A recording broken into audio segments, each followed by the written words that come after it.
Rising తెలంగాణను ఎవరూ ఆపలేరని deputy CM Bhatti Vikramarka అన్నారు. ప్రజల సమస్యల పరిష్కారమే తమ ఎజెండా అని తెలిపారు. 10 ఏళ్లు బీఆర్ఎస్ నేతలు దోచుకున్నారని మండిపడ్డారు. ఈ రోజు జాతరల సంక్షేమ పథకాలు అమలు చేస్తున్నామని, గ్రీన్ ఎనర్జీ పాలసీ తెచ్చామని భట్టి అన్నారు. ప్రజల ముందు నిలబడి చెప్తా ఉన్నాం, మీ సమస్యలే మా సమస్యలు, మీ సమస్యల పరిష్కారమే మా ఎజెండా అని కూడా మీ అందరికీ స్పష్టంగా చెప్తా ఉన్నాం. అదే ఆలోచనగా తీసుకొని పోతా ఉన్నాం.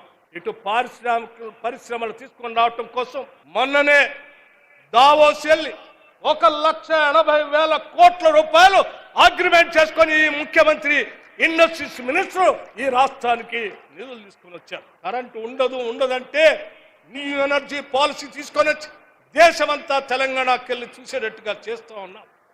రైజింగ్ తెలంగాణ ఇది.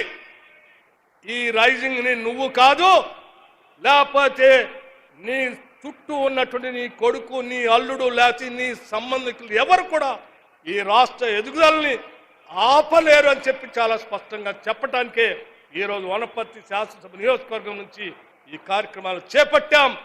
ఈ కార్యక్రమాల పరంపర పెద్ద ఎత్తున ఒక జాతరలాగా సంక్షేమ కార్యక్రమాలు ఈ రాష్ట్రంలో జరుగుతాయి.